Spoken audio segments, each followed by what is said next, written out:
Behind the almost virtuous shine of perfectionism lies a fear as deep as it is poorly understood, the fear of one's own power.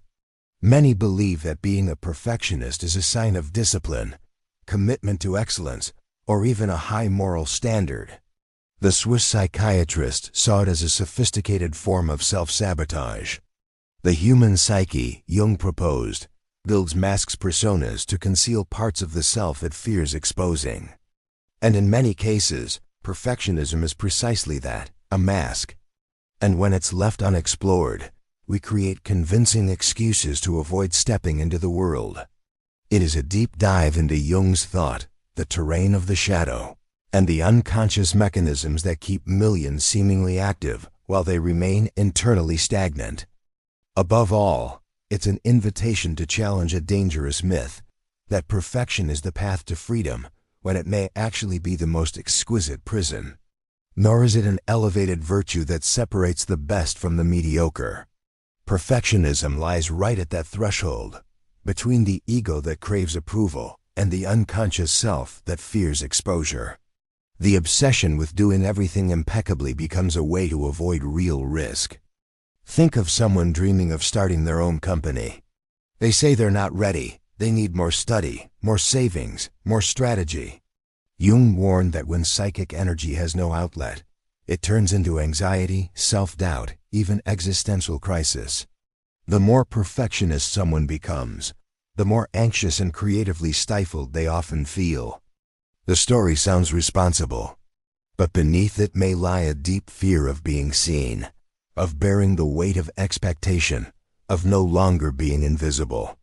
It masquerades as virtue, but in many cases, it's the unconscious avoiding the discomfort of inner truth. Because once you recognize your power, you can no longer pretend it's not there. And anything banished to the unconscious gains power. It begins to sabotage quietly through procrastination, doubt, or sudden collapse at the edge of breakthrough. This is the unspoken cost of denying your potential. The self calls us to realize our potential, to live our truth. The call becomes deafening. And so, perfectionism returns to silence that voice with busyness. No wonder many prefer to stay hidden. In it lies not only wounds, but genius, courage, and originality. Because to rise, you must risk being targeted. But even more, you must face yourself. It always leads to the shadow. Perfectionism, in this light, is not a harmless habit. It's a psychic contract to remain small. But that call is disruptive.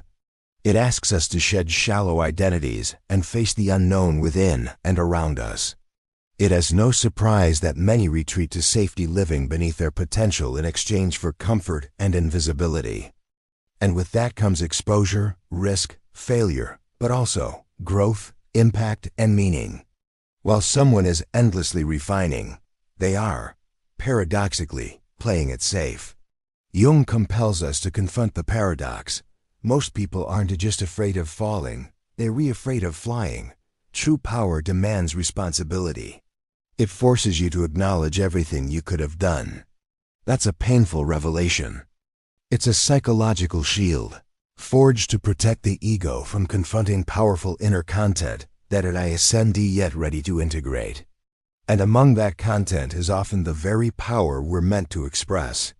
Perfectionism is one of the most socially praised disguises. It's easier to say, "I'm not ready, it needs to be perfect," than to admit, "I'm afraid of who I might become." For the perfectionist, the persona becomes a temple. Every inch of it must glow. This carefully curated image offers protection. The text isn't polished, the plan isn't complete. But behind it, Jung says, lies the shadow. Time passes days, months, years. In such cases, perfectionism isn't about quality, it's about fear. Not just a vault of flaws or repressed shame, but of talents, ideas, and desires that once felt too immense for the ego to hold. A flawless facade that shields not only from external criticism, but also from the terrifying responsibility of one's own greatness. Society, after all, tends to applaud those who accept nothing less than the best. But what if all of this is merely an illusion, They spend years studying, planning, perfecting every detail, but never start. There's always something that isn't quite ready. The idea still needs refining. Fear of failure, yes, but more profoundly fear of success. The individual appears busy, always working, always improving, but never launching. Because as Jung noted, success can reveal an unsettling truth, that we could have done much more, much sooner. What if behind this relentless pursuit of perfection, there isn't strength, but a disguised vulnerability? An unconscious strategy to avoid facing something far more terrifying, the true potential each person carries within. But rather, what are you avoiding discovering about who you really are? For Carl Gustav Jung, perfectionism is not necessarily a virtue. Imagine someone who dreams of writing a book, launching a business, changing careers, or speaking in public. And when action is replaced by preparation, creative energy implodes.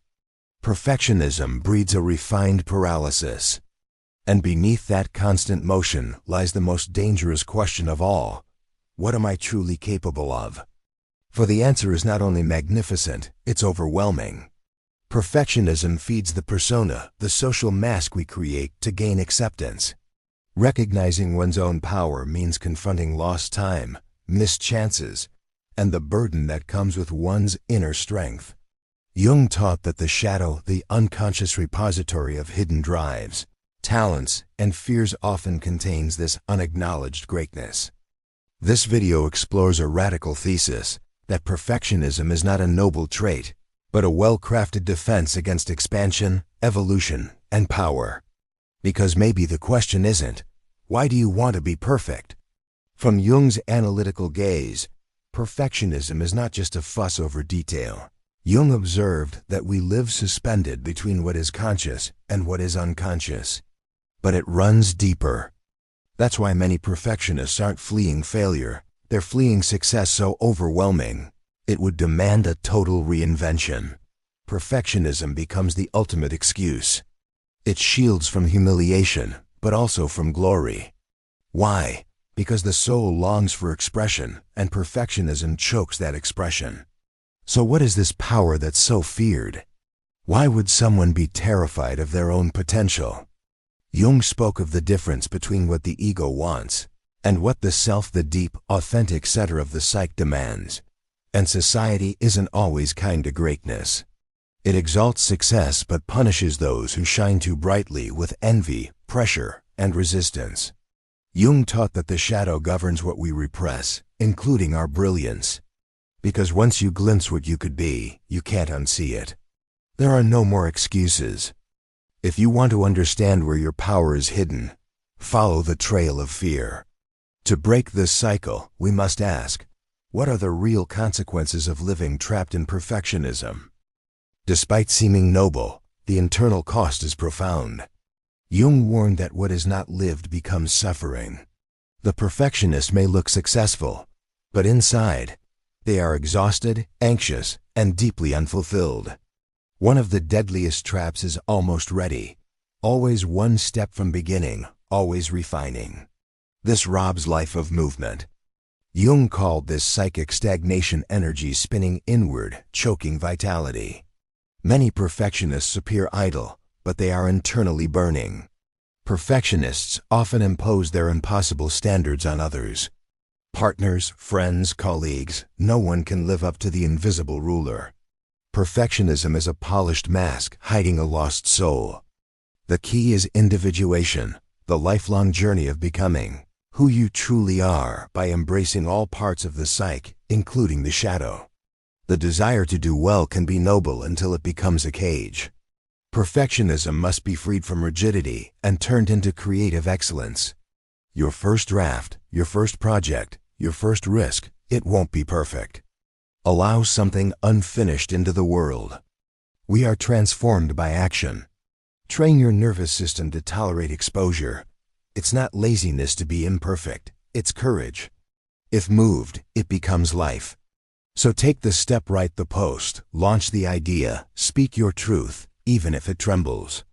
And it doesn't need to be, because freedom lives where perfection ends. Speak your fear into the light. You'll realize you are not alone. Comment below. Each piece of this path brings you closer to the freedom of being fully, imperfectly you. This leads to loneliness and disconnection. Not even the perfectionist meets their own standard. Because if your identity is built on the perfect image, anything less feels like ruin. And their greatest torment? Self-criticism. Each flaw becomes a failure, each mistake, a collapse. And it goes deeper. Jung's book, The Undiscovered Self, speaks of this tragedy when one lives by the world as expectations instead of their own essence. Ask yourself, what am I avoiding by chasing perfection?